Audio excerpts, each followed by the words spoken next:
Bonjour et bonsoir, ça dépend les uns que vous nous suivez. Bienvenue dans ma fidèle abonné. Nous surtout il y a MM Télévision. Votre humble serviteur, le président Moustapha. Tu es sur la situation politique au Ezokoleka.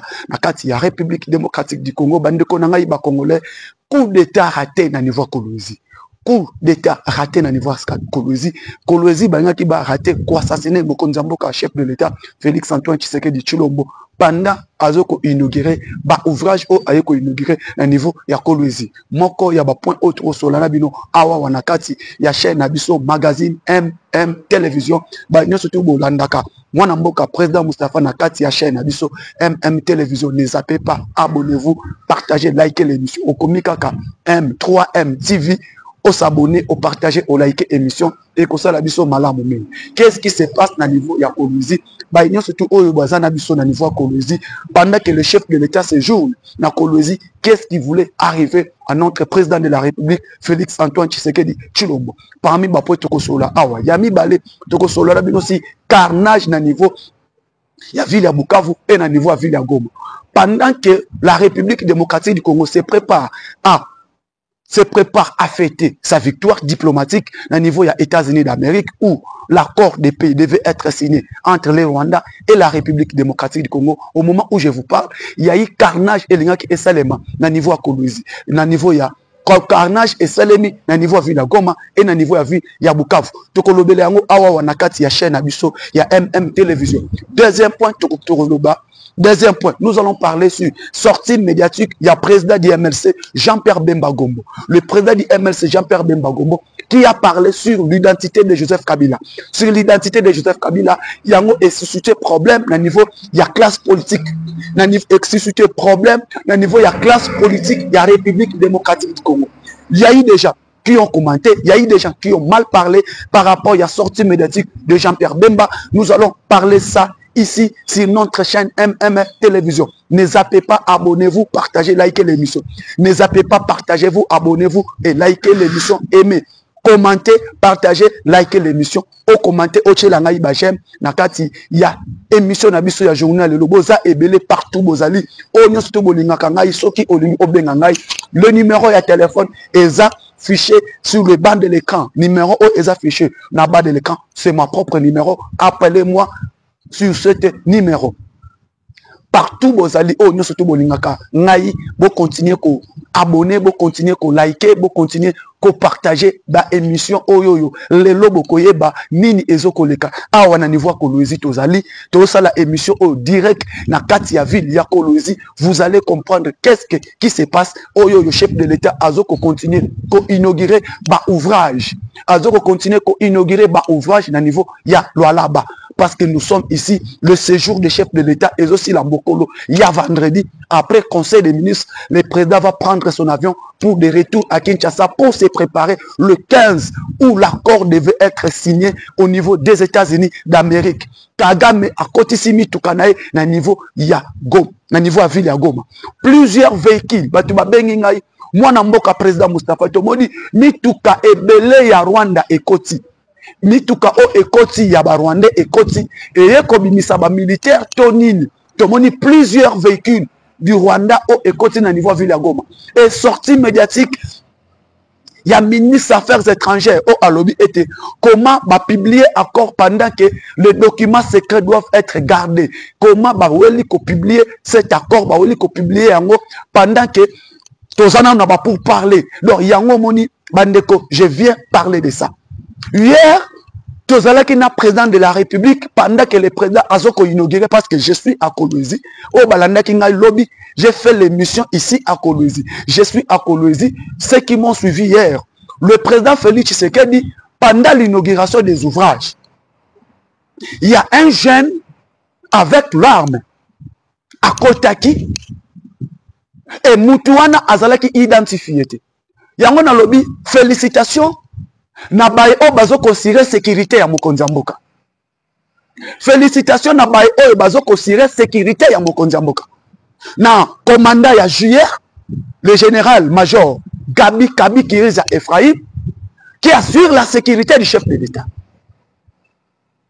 C'est lui qui assure la sécurité du président de la République.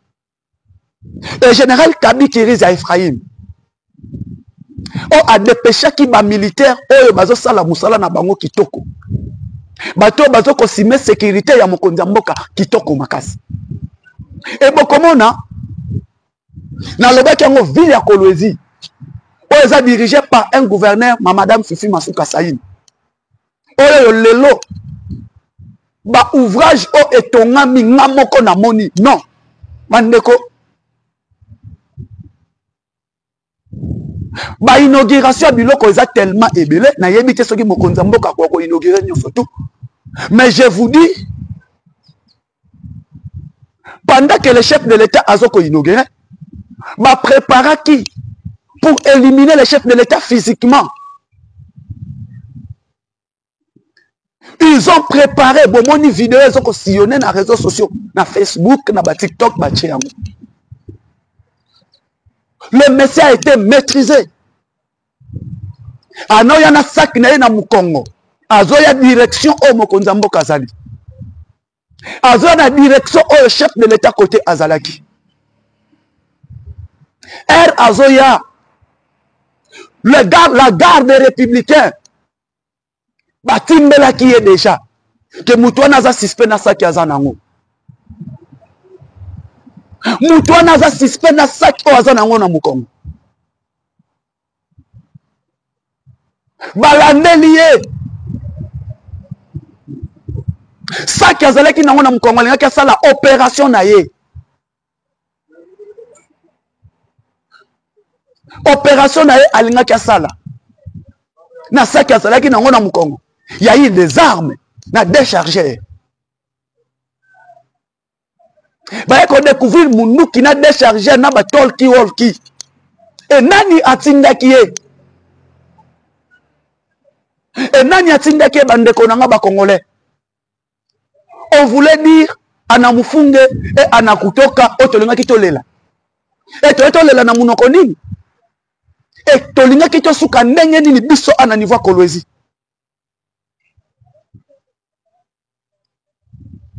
Parce que l'espoir des peuples congolais. Moutou totikane oaza d'espoir ya ba peuple congolais. Oazo ko incarner ba congolais nyos. C'est le chef de l'État, Félix Antoine Tshisekedi Tshilombo. Yende espoir na biso suka. Quand nous disons que l'espoir ya peuple congolais, c'est lui que Dieu nous a envoyé pour nous délivrer. Il est le vrai marshal qui vient délivrer le peuple congolais. Le président de la République. Le président de la République. Et pendant que Bamisusu, Baluka Basala Nyonso, pour éliminer le chef de l'État physiquement, Bamoni est au niveau de diplomatie, le chef de l'État a bêti Bango Baeboto. Bazui Baeboto na niveau de diplomatie. Sur le plan diplomatique, le chef de l'État a poupoli Bango Nyonso tout. Donc, Bazaya Kosuka. Bazaya Kosuka. Donc, nenge baza bongo, bazo kokali sousouté, na table de négociation, ça brille. Bazo kokate Rwanda aza kosuka. Et le Rwanda, baza kosuka na batu na bango nde omoni lelo. Ils veulent maintenant éliminer le chef de l'État physiquement. Bato ba prépara qui, basa la coup à na niveau Kolwezi. Bato ba prépara qui basa la coup à na niveau Kolwezi. Ça n'a pas tenu. Raison pour laquelle Bande Konangaï, RNAB Sarabino et tout soutenir Kamokonzamboka, il faut tout soutenir parce qu'aujourd'hui, le peuple congolais doit comprendre.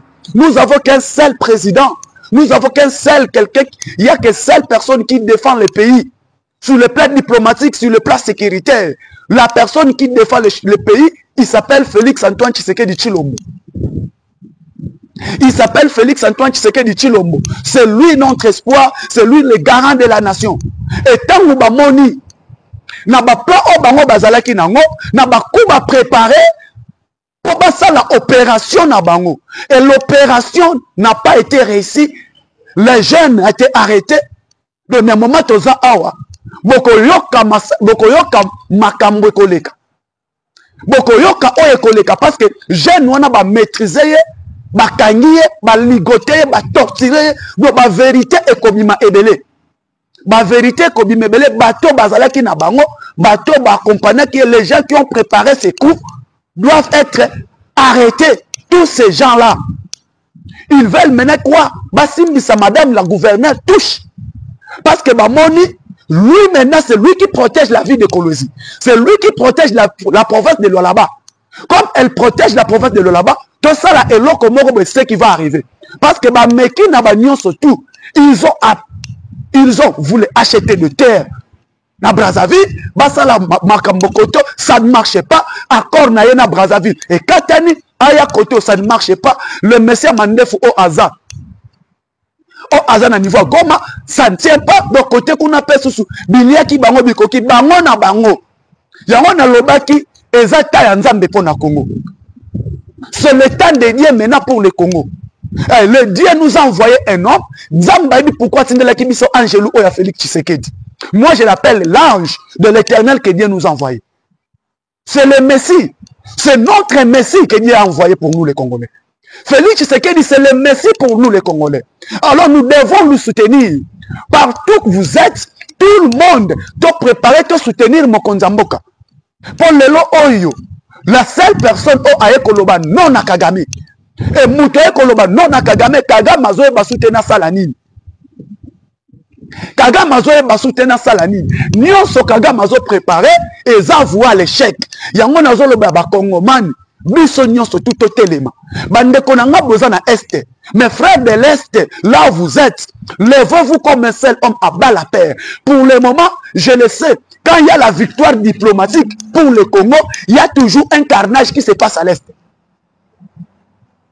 Raison pour laquelle je le dis, pendant que la République démocratique du Congo, nous voulons fêter la victoire parce que le 15 juin, nous devons fêter cette victoire. Parce que la seule condition que la République démocratique du Congo a donné, les mêmes conditions que les États-Unis aussi a dit. Avant de signer l'accord, les militaires avant de signer l'accord, armée étrangère faut ebima. Alors, le 15 juin, nous devons signer cet accord. L'armée rwandaise doit se retirer. Debo monimi tuka oya vert blanc wana ekoti na niveau roi. Ya Goma. Faut pas bimisa ba militaire na ye, abimisi ba bilo connaît tout. Et Kabila doit encore sortir.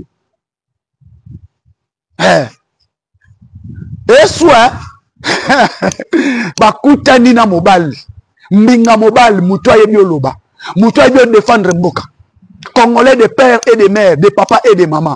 Yewana, nde moni elokoyo, na loba, pour le moment bateau bazoye bate basalani. Bazoye bate basalani, bateau benga papa Mustafa, mwana mboka président Mustafa, sikoyo ekosuke la ndengeni. Et suke la ndengeni etali bisote. Etali bisote. Bisote to yebisa ki Jean-Pierre Bemba loba kiti. Soit Jean-Pierre Bemba alobi si babamba. Na bato baloba kate balobi Francis Kalombo parle. Bogoloba ti wapi. Jean-Pierre Bemba lobi. Koto ba wazalendo batoki bazoye bate. Non moni mutu asengi pardon afukami. Na Est bomoni vidéo zo sillonner ça la tour du monde. Vidéo na ça la tour du monde. Si na conseil de sécurité, vidéo wana ekoti. Vidéo ekoti. Ya on a ebisi bino carnage au Rwanda zo sala. Kagame azoko sala carnage. Carnage ezoko salema. Et carnage wana ezoko salema wapi na Est. Ba komi ko sala carnage. Et carnage au bazo sala. Bon moni bino moko vidéo zo circuler na réseaux sociaux. Na ville ya Bukavu. Mwana mobali ya fukami. Bobo manga il demande pardon pour vous dire que non ces gens sont pas des Congolais. Tana loba ete ba M23 bazalaka ba Congolais te ba tubok di mate. Comment un Congolais a fukami lobi zwa nyonso tout ko bomanga ete. Mais si abomi pourquoi parce qu'il n'est pas Congolais, c'est un Rwandais. Parce que les Congolais de père et de mère, M23 basa na STT. Quand on dit que Kabila n'a jamais été Congolais, on contredira Kabila. Tala ba militaire au batambola na Kabila et loko basa na Goma et Bukavu. Ces gens-là n'ont jamais été des Congolais. Kabila n'a pas honte, n'a pas peur pour ses frères. Quand je le dis, ces gens-là vont payer, même pas aujourd'hui. Même pas aujourd'hui, même pas demain. Kabila payera. Akofutaka oyazo sala na katia est. Oyazo sala na katia est. Bakofuta yango. Comment un Congolais a comme un niveau ya kosala o vidéo na bomoni na linga kutu kotala yango te. Kobo manga ite afukami mais babomiye. Babomiye. C'est ça le Rwanda. De yango musala ba Rwanda basalaka. Yango nazoebisa bandeko na ngai. Biso nyonso tout telema. Bandeko na nga bwana este. Levez-vous comme un seul homme. Bon, les matins ne dites rien. Parce que la victoire est déjà là. Et ça sabotage pour montrer que na face du monde. Yango toloba ete batu wana baza ba congolais te.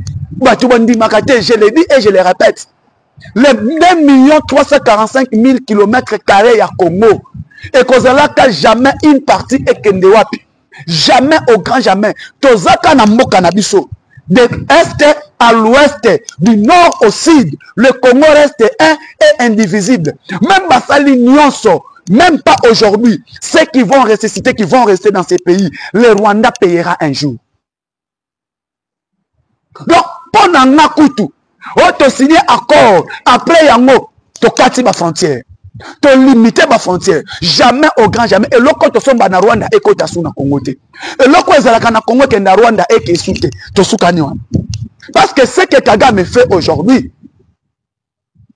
bana batikali ba orphelin, ba papa batikali ba veuve, basi bakufeli mibali. Pourquoi? Parce que il y a quelqu'un qui est venu dans ce pays qui s'appelle Joseph Kabila qui nous a amené les Rwandais et ces Rwandais là aujourd'hui, bangonde babo ma Congolais. Pas Joseph Kabila, Hippolyte Kanambe Kazembere. Parce qu'il n'a jamais été congolais. Atikala kozala congolais. Et tala eloko ele kana est. Quelqu'un qui a combattu les Rwandais, aujourd'hui les mêmes Rwandais tuent les Congolais. Le lot Oyazala qui président pendant 18 ans, le lot a Colombie comme rebelle. Et bon, comme on est rebelle, c'est Yewana Moutokomi à la base, il y a comme ma congolais. Mais moi, une vidéo sur le Kana Bukavu. Et ça, la mina présence, il y a Kabila. Et ça, la mina présence, il y a Kabila. Vidéo circulée dans l'Est de la République démocratique du Congo. Kabila est à Bukavu et l'autre on est célébré à Bukavu. Et comment on a tout venant, il y a de certains Katangais qui nous disent que non, Kabila est tout, Kabila moi na est tout, Kabila moi na est tout.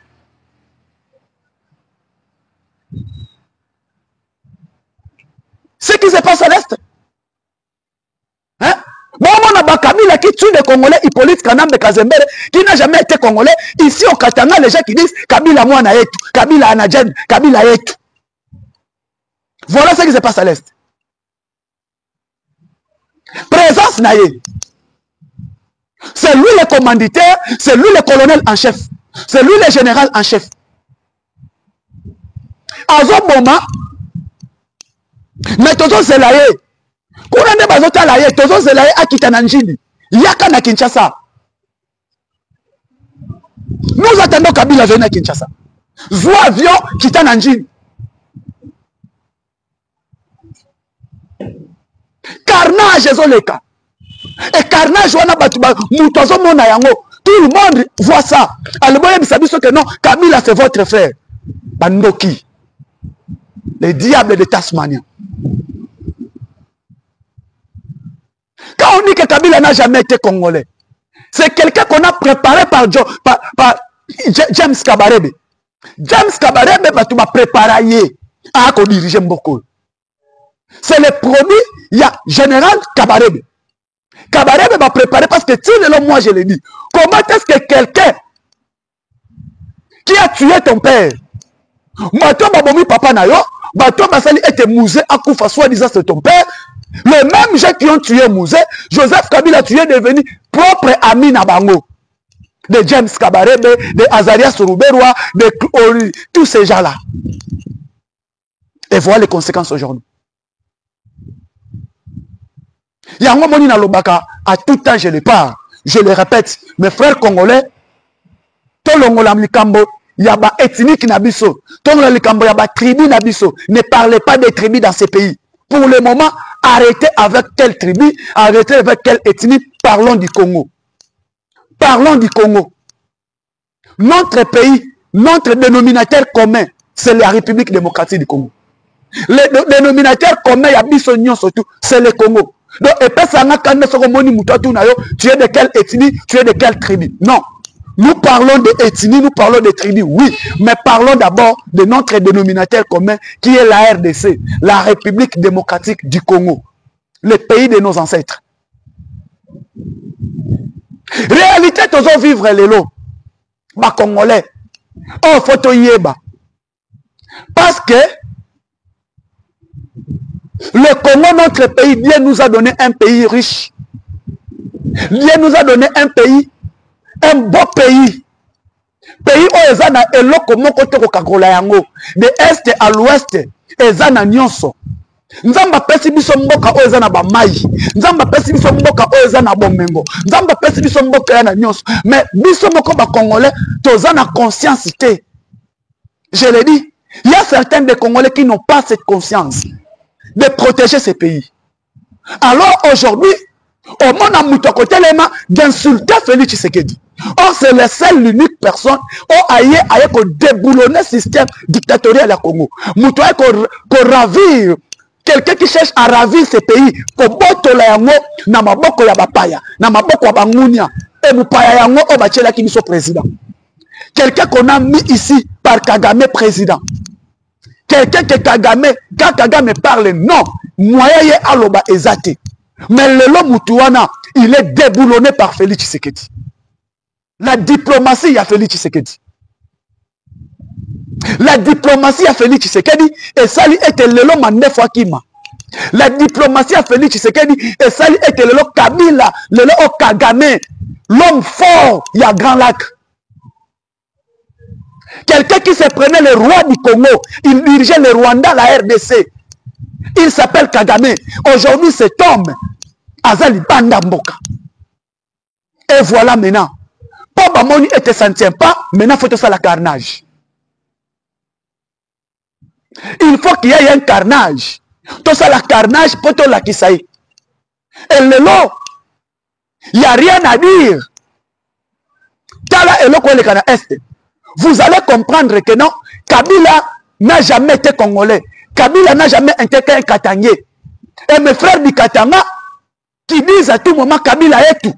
Et Kabila est tout, le nom Kabila, regardez hier à l'Est. C'est lui que les gens soutenaient. C'est lui que les gens prenaient que notre frère, qui s'appelle Kabila. À bas le tribalisme, Kabila n'a jamais été congolais. Kabila n'a jamais été Katangé. Bande Konaï na Est lobby a bomi bango à bout portant.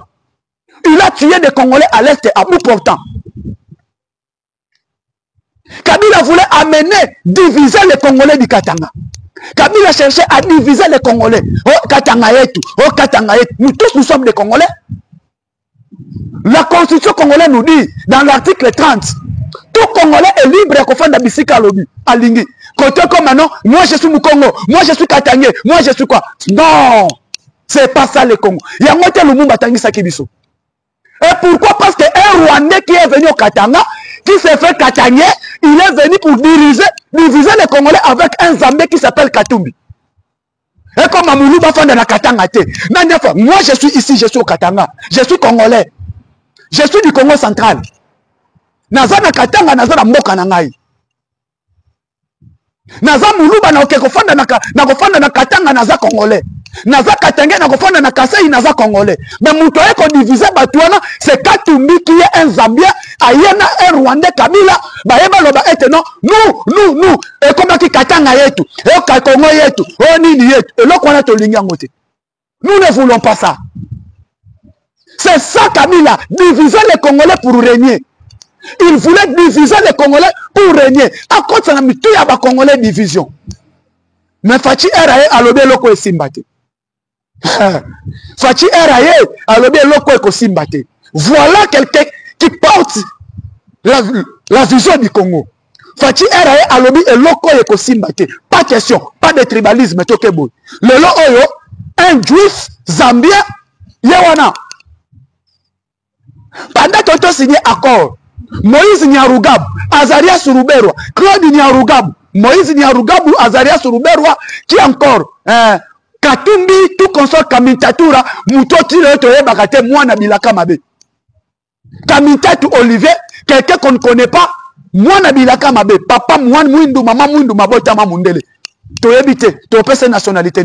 Quelle est la nationalité donnée à Olivier Kamitatu? Yango, quand j'ai dit aujourd'hui, déstabiliser le Congo, il faut chercher quelqu'un qui n'est pas congolais.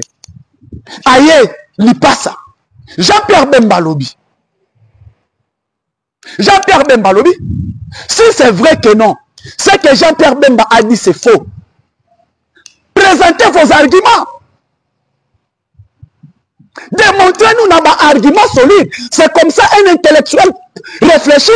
Pourquoi vous n'arrivez pas à réfléchir? Pour nous besoin de pousser réflexion de ce que Jean-Pierre Bemba a dit. Oh, Jean-Pierre Bemba a lobby. Ce qui est dans le Kouta, démontrez-nous où se trouve la famille de Joseph Kabila, la famille de Hippolyte Kanambe Kazembe et Alliance Kabila. Famille de Ezawapi. Famille de Hippolyte Kanambe Kazembe et Alliance Kabila. Oh, Jean-Pierre Bemba lobby. Famille de Bazawapi. Allez-y, toluki famille de Bango Tomoni. Bande konaye Bazawapi. Si c'est vrai que tu es congolais, acceptez de passer test à Aden na Ibrahim Kabila. Si c'est vrai que tu es le fils de Mouzé Laurent Désiré Kabila, démontrez-nous de passer test à Aden na Etienne Kabila. Pourquoi vous n'arrivez? Pourquoi Molini m'a condamné à propos Jean-Pierre Bemba à tenir? La justice est là, il y a un procureur, les hôpitaux sont là, les médecins sont là, passez na test à Aden. Si c'est vrai, Joseph Kabila est le fils biologique de Maman Sifa. Si c'est vrai, Joseph Kabila et Jeannette Kabila, Baza, jumelle, jumeau et jumelle. Et pourquoi Moïse me contredire ma propos Jean-Pierre Bemba lobby que Joseph Kabila n'est pas le fils de Mouzé Laurent Désiré Kabila. Pendant que Etienne na Ibrahim Kabila, le deux fils de Mouzé, Balobela Bisso, Joseph Kabila Azan de Konabangote. Et la personne qui veut parler, c'est Francis Kalombo. Et Francis Kalombo, c'est lui qui passe aux médias, à zone le Canada pour défendre. Pour dire que non, ma propos même Balobi, c'est faux et archi faux. Je démontrer, est-ce que c'est vrai, Joseph Kabila est le fils de Mouzé Laurent Désiré Kabila. Pendant que Banaya Mouzé Laurent Désiré Kabila, Batikala Kondima Joseph Kabila était à Ande Konabangote. Maman si fait Azala Maman Nabangote. Babotana Mouzete. Parce que maman si Fana Mouzé Bakota en 86. Joseph Kabila est né en quelle année? Bon, le Belabiso, Hippolyte Kanambe Kazembe et Alliance Kabila. Abote Minaneni. Vous nous dites que Joseph Kabila est Katangé. Mais Awawa, Mouzé Laurent Désiré Kabila est Mouloubakati. Il est du Manono. Mais on nous dit que Joseph Kabila est né à Ewabora. Mais on a Ewabora, bon, ok. Et qu'on y conseille les déplacements. Dites-nous un peu. Obotami na septande, Maman Sifa aboto na septande, pendant que Maman Sifa et Mouzé Laurent Désiré Kabila sont en relation depuis 86-84. Maintenant, yo obotami na septande, bakuta na kate. Au moins que zem ya molim. Bon, on a moté zem ya molim. Et lelo, mensonge union so eleka. Lelo réalité na yango. Toujours vivre yango. Un Congolais de père et de mère, quelqu'un qui est Congolais, aujourd'hui, a se transformé en rebelle. Il est maintenant rebelle. Rebelle. Et abandonner rébellion, pour quel objectif? Yakobo Maba Congolais. Malheureusement, reste là, pendant que nous avons un interlocuteur qui se lève pour défendre l'Est, c'est Tshisekedi. Mes frères congolais, 12 questions posées à Joseph Kabila par l'honorable, l'homme le plus élu de Boutembo. On peut corrompre dans leur conscience tout, mais tu ne peux pas aller corrompre les Nandés. Nandés, avec leur porte-parole, qui est Excellence Julien Paluku. Excellence Julien Paluku, le ministre commerce extérieur. Parce que le lot est à Kolobelate.